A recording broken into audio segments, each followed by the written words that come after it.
of the good. Had not Dionysus implied such things in his mysteries? It is Herodotus who traces him and his rites to the Egyptian god of the dead, Osiris. For the Egyptians do not all worship the same gods, excepting Isis and Osiris, the latter of whom they say is the Grecian Bacchus. I maintain that Melampus, having become acquainted with the worship of Bacchus through knowledge derived from Egypt, I believe from Cadmus the Tyrian, introduced it into Greece. Here, Ramesses II, as Osiris, stands by the piers of his funerary temple, arms folded in the mummy cross with which he dies and wakes from the grave. The temple is in Upper Egypt, near Homer's Thebes of the 100 gates, where through each gate 200 fighting men come forth to war with horses and chariots. Surely the named city of Boeotian Thebes, where by the Greek myth Dionysus was born of the thunderer and burning Semele. In Euripides' Bacchae, about 406 B.C., the god is soft, plump, effeminate, as doomed Pentheus mocks him, or Aristophanes' Chiron. Will you have the goodness to place yourself there, pot-belly? But he is also the bull-horned Bromius of earthquake and violence. He has returned to Thebes from Asia, like Alexander, having planted the vine of his worship to the shores of the Indus. This fleshy nude from the Punjab might hint at that, the first artwork, 2000 B.C., before the Vedic entry, where incarnate stone speaks itself Indian. What tie to the Greek mysteries of tragic rebirth the claim that Lycurgus, Sparta's lawgiver, had gone, like Alexander later, as far as India to talk with the naked wise men there? In this mosaic floor from Pella, the ecstatic god, with thyrsus and grape garlanded, rides the Persian panther, so Pentheus. I am also told a foreigner has come to Thebes from Lydia, one of those charlatan magicians with long yellow curls, flushed cheeks, the spells of Aphrodite in his eyes. Strange prototype for the other Syrian of grapes and grain. Yet the tie in Euripides to Christian wonder is such that resistant arrowsmith in the first chorus, for one blessed, makar in the Greek, has produced a rhythmic beatitude of 9. Blessed are those who know the mysteries of God, blessed who hallows his life, blessed who wield the holy wand of God, blessed, blessed are they, Dionysus is their God, immortal child of woman and Zeus, who also mingles west with east. When his Asian bacchantes are captured and bound, the ropes fall off and they are free. So the chains would fall from St. Peter when, as Raphael shows it in the Vatican, a light shined in the prison, the angel raised him up, and his chains fell off from his hands. Or when Bacchus himself is imprisoned in Pentheus' stables, such earthquake and lightning tear the fabric. Dionysus, let the earthquake come, shatter the floor of the world. Chorus, look, the palace is collapsing, Dionysus is within, adore him, as at the gospel death of Christ, or when Paul was delivered in Macedonia. And at midnight Paul and Silas prayed and sang, and suddenly there was a great earthquake, so that the foundations of the prison were shaken, all the doors were opened, and everyone's bands were loosed. Also, in Etruscan tomb painting, deeply impregnated by the Greek, 400 B.C. divides the old Dionysiac rapture of common myth from its sophistic cultivation, an urbane surface troubled by soul search. The dancers and musicians of 5th century Tarquinia, here from the grave of Triclinius about 470, keep the rapture of Pindar, clear as the water is best, with which he opens the first Olympian ode, Ariston men hudor, or the lyring and dancing of the first Pythian ode, Latimore, golden lyre held of Apollo, the singers obey your measures. As the Dionysiac in Euripides' Bacchae, so the underworld is revolutionized in Aristophanes' Frogs, about 405 B.C. So too this later Etruscan Chiron caricatures legend, Aristophanes. You will reach the edge of the vast deep mere of Acheron. There is an ancient ferryman, Chiron by name, who will pass you over in his little boat for a Diabolus. You will see snakes and all sorts of fearful monsters, then a great slough with an eternal stench. What Aristophanes wrote is called Old Comedy, but already the old satyr grotesque grows sophistic, like this 4th century Etruscan satyr. Thus, when Dionysus in hell, beshat with fear, requires a sponge, Xanthias, oh, you most cowardly of gods and men, Dionysus, cowardly? I got up, and moreover, I wiped myself clean.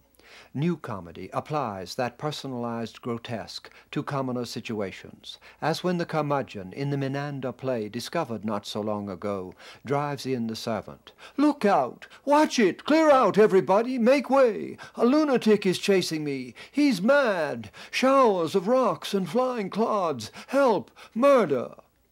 Yet the urbane gaze of Menander through and beyond the phallic faun sets the new comedy off from the old.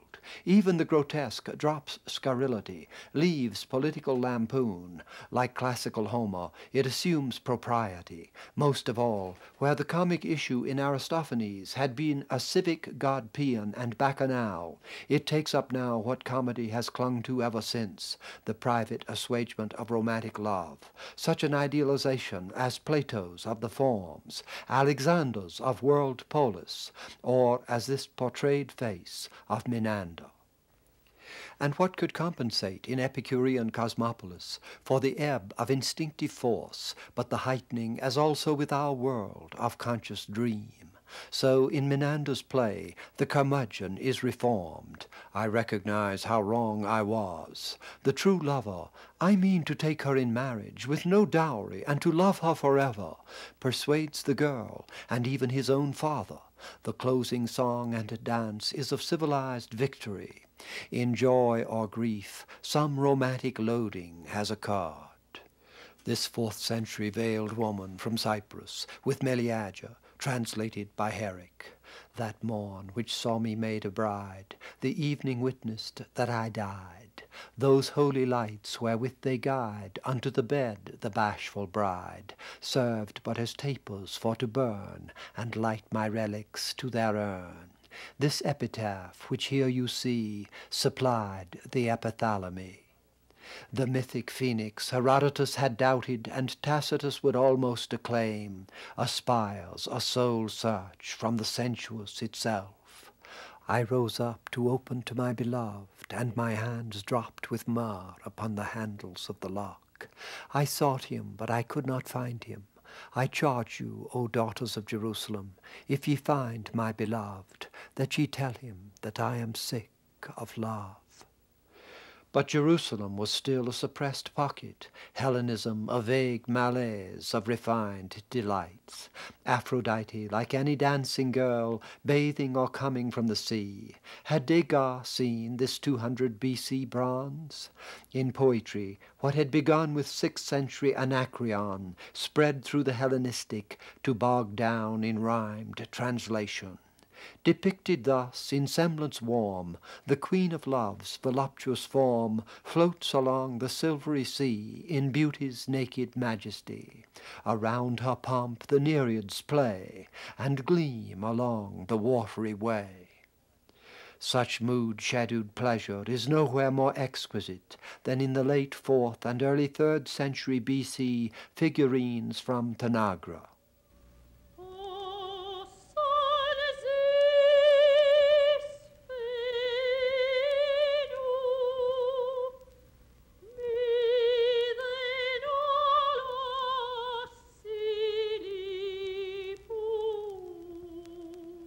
Their persuasion to joy is elegiac, as in Seikilos' musical epitaph, Be Happy.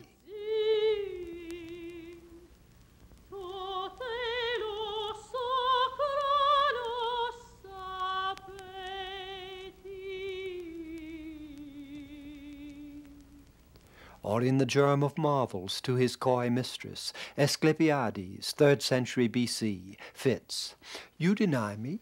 And to what end? There are no lovers, dear, in the underworld, no love but here. Only the living know the sweetness of Aphrodite. But below, but in Acheron, careful virgin, dust and ashes will be our only lying down together. The fetching Delos Aphrodite, who threatens Pan with her slipper as she smiles on him, is in that vein Catullus also would mine. My sweetest Lesbia, let us live and love. Vivamus, mea Lesbia, atque amemus. But when marvel takes it up, the dynamic of Puritan service and secret love, perhaps for his pupil, Lord Fairfax's daughter, gives the argument of dust and ashes a vastness unmatched by pagan Eros. Deserts of vast eternity, then worms shall try that long preserved virginity. Amid all this mingling of sensuous play and soul search, the eclogue appears with Theocritus, 3rd century B.C., Sicilian Greek, mewed perhaps in Alexandria, cultivating, like this Munich relief, the loved nostalgia of the pastoral. Sweet are the whispers of yon pine that makes low music o'er the spring, and, goat-herd, sweet thy piping. A genre which would become Roman, Virgil's formosam resonare doces amarillida silvas, then Christian and Renaissance, a shepherd's boy, no better do him call, until the 16-year-old Pope would manner it. Thyrsis, the music of that murmuring spring is not so mournful as the strains you sing, nor rivers winding through the vales below so sweetly warble or so smoothly flow. Perhaps the richest heirs to Theocritan nature were the Chinese, ages after, as in this Ming landscape cut in jade. Also in Chinese poetry, the pastoral refuge has been spontaneous, Li Po. When you ask why I dwell here docile among the far green hills, I laugh in my heart. My heart is happy. The peach blossom watches the river running, but remains content. There is a better heaven and earth than in the busy world of men. Multiply variety in a wilderness of mirrors. In the Alexandrian search, with Eros and pastoral Pan, came the picturesque, novelacious, ugly. This 2nd century B.C. boy drawing a thorn from his foot, those pre-modern poems composed to make shapes on the page, or Meleager, 1st century B.C., on mosquitoes, fits. Squeal shrilling mosquitoes, fraternity lost to shame, obscene vampires, chittering riders of the night, let her sleep, I beg you, and come, if you must come, feed on this flesh of mine. Oh, useless prayer! Must not her body charm the wildest, most heartless, most insensate beasts? You hear me, devils! I have warned you, no more of your daring, or you shall smart from the strength of my jealous hands. No wonder the Israel counterpole darkened by 200 B.C. to Ecclesiastes. But as this Egyptian portrait somewhat before, and the Greek somewhat after imply, the rebellion from mosquito poem cleverness was everywhere a possibility. The Ecclesiast himself must have heard of Cynic, Stoic, Epicurean. Vanity of vanities, saith the preacher, all is vanity. The thing that hath been, it is that which shall be, and there is no new thing under the sun.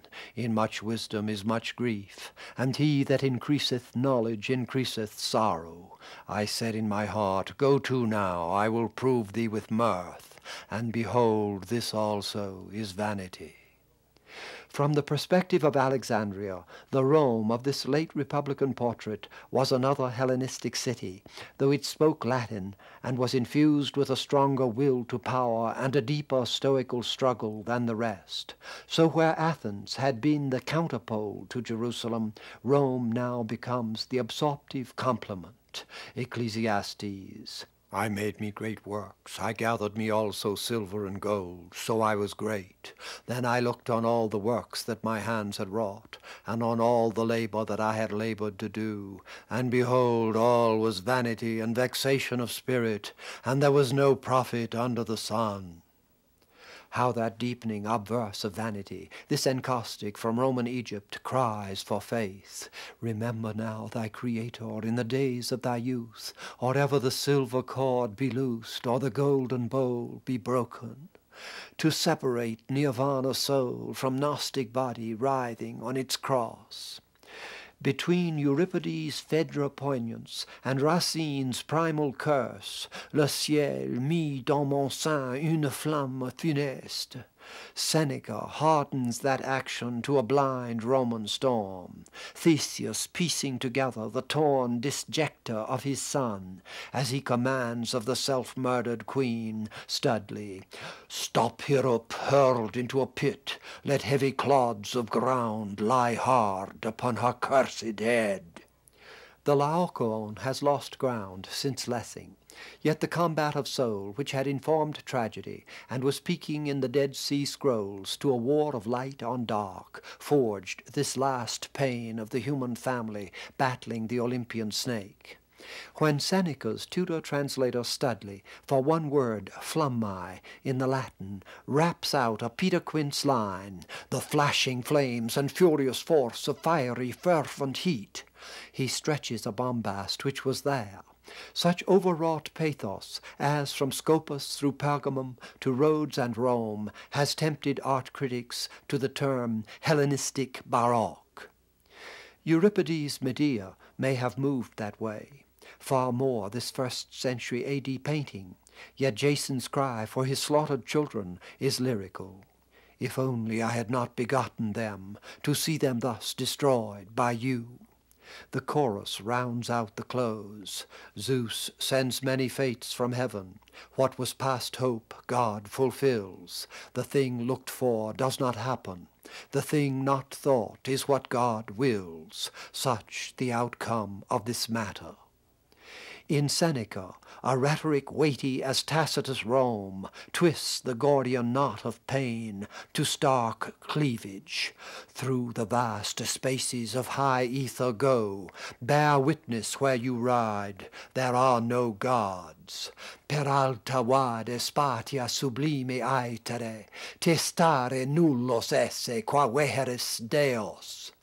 To seed the blood revenge of Kid, and there live, dying still in endless flames, blaspheming gods and all their holy names.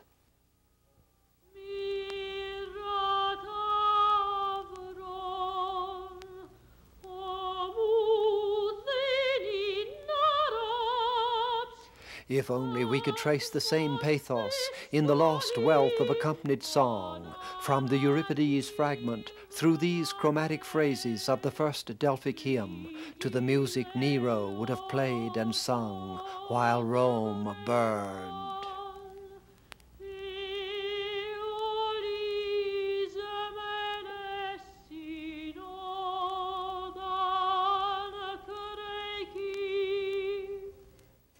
Could the frescoed philosopher from the Villa Bosco Reale, with his cynic staff and cloak, sustain that darker surf on the headland of rock? If Epictetus managed, look at me, without city, house, possessions, without a slave, I sleep on the ground, I have no wife, no children, only the earth and heavens and one poor cloak, and what do I want? Who, when he sees me, does not think he sees his king and master? Seneca, for all his Stoic books, became a byword for graft and indulgence, until he rallied at last to the death Nero demanded. Through the ease of the Pompeian house of the Vetier, who could trace the chthonic swell, rooted in Greek mind and Dionysiac reversibility? Would the paintings in the style of Nero's Golden House suggest that intemperance, or the phallic fountain, those omnisexual bouts and banquets Petronius Arbutus Satyricon enacts near here? Even the Pompeian landscape teems with illusion, hungry for Seneca's God-presences in nature. When you enter a grove peopled with ancient trees, does not the stillness and gloom strike you as with the presence of a deity? Or when you see a cave in the rock of an overhanging mountain, is not your soul suffused with a religious awe? We worship the sources of great rivers, erect altars where a rush of water bursts from the earth, and certain pools we hold sacred for their still and sombre depths. Was it more than the chance of barbarian invasion which threw down in the West that sacred hedonism of gardens and villas, while beyond the stretch of Alexandrian dream such idolized blessing of dwelling and nature could sustain itself 1,000 years, this Buddhist guest hall and garden in Kyoto, Japan? Roman Hellenization reached its 8-mile opulence in Hadrian's Tivoli villa. If the articulation of vaults and domes, like the Pantheon, looks forward, the arcades, pools, and statues respire Greek nostalgia. Here Hadrian, under whom the drawing back and walling in of the empire had begun, wrote his dying poem, Anima vagula blandula, fleeting and caressing soul, body's guest and companion, where are you off to? What place, stripped and ghastly, will house you? Not as once jocund. Yet when could Hadrian have been called Iolcos? Was it when he first met the beautiful Bithynian youth, Antinous his love, or in Athens finishing the Olympeion, or on the administrative travels they made over the empire? Hardly that superstitious one up the Nile, when Antinous drowned himself in the river, and Hadrian stricken built temples and set up statues as to a god. Theocritus, lament for Hylas. The voice came faint from the water, and near as he was, he seemed far off. Bion for Adonis, he is lost to us, lovely Adonis. Moschus for Bion, begin, Sicilian muses, begin the dirge, the sequence from which Milton would form Lycidas, and Shelley Adonais. I weep for Adonais, he is dead. How often in the market pomp of the imperial cities, Palmyra, Antioch, Alexandria, this Leptis Magna on the coast of Africa, Seoul, from a morning of human possibility, must have looked by the mere breath of evening into the vacuity that would send a shudder through Augustine. And I became to myself a land of want, et factus sum mihi regio egestatis. Slowly the empire of this Augustan city would ripen to that confession. 2 vessels, probably Augustan, the Arezzo terracotta bowl, now in Barcelona, with its tender love-making, and the Bosco Reale silver cup with piping and dancing skeletons, and a mask of Euripides, reminder of the infernal contest in the frogs. The Virgilian Coppa Surisca brings them together. Here the beginning and end, Waddell. Dancing girl of Syria, her hair caught up with a fillet, very subtle in swaying those quivering flanks of hers, half drunk in the smoky tavern, and what's the use if you are tired of being out in the dust and heat, when you might as well lie still and get drunk on your settle? Set down the wine and the dice, and perish who thinks of tomorrow. Here's death twitching my ear. Live, says he, for I'm coming. Yet that Greco-Rome can mount with this Pompeian faun and nymph to the symbolic sky, as in the adventures of the Golden Ass the legend of Cupid and Psyche appears. Thus poor Psyche, being left alone, was blown by Zephyrus and brought down into a deep valley of fragrant flowers. A last pagan cognate for the meeting of the Song of Songs. A garden enclosed is my sister, my spouse, a fountain of gardens, a well of living waters, and streams from Lebanon. What Raphael in the Neoplatonic Renaissance would begin in the Farnesina gallery, the labors of the soul, Psyche, for immortality. Surely, if Raphael had completed the earthly scenes below, that night when her lamp wakes the winged god, this hall might be the wonder work of Renaissance. Or there is Claude's dream glory of Psyche before the castle of Cupid. She espied likewise a running river as clear as crystal. In the midst of the wood, well nigh at the fall of the river, was a princely edifice wrought and builded not by the art or hand of man, but by the mighty power of God. Renaissance and Baroque bowing to the imperative of Apuleius' vision. For hundreds of years Rome had required no walls but the limes of the world empire. But the incursions of the Marcomanni and Alemanni proved the city vulnerable. When the Emperor Aurelian, from 270 to 275, pressed the construction of the 12-mile buttressed circuit with towers every 100 feet and huge fortified gates, what were those Hellenized Romans walling in, and what walling out?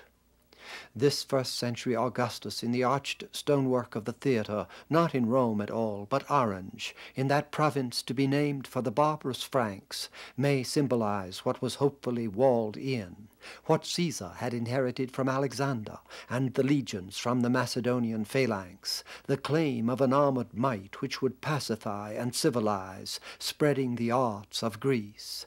Yet how graceless that power has become! If what was to be walled out were the savage tribes of the north, they had also changed since the funeral wagon bronzes of the wild 7th century. In this Roman copy of a 3rd century BC ex voto, celebrating Attalus I of Pergamum's victory over the already invading Galatians, the wife-stabbed and self-stabbing Gaul bear witness that the courage walled out was admired within. With the Antonines, stoic reason, that stronghold of Rome, opens to a hunger for God's aid. This miracle of the rains, with Jupiter Pluvius and the flood-destroyed foe, carved on Marcus Aurelius' own column, speaks what was bringing in the testaments, old and new. And I saw heaven opened, and behold a white horse, and he that sat upon him was called Faithful and True, and out of his mouth goeth a sharp sword, that with it he should smite the nations.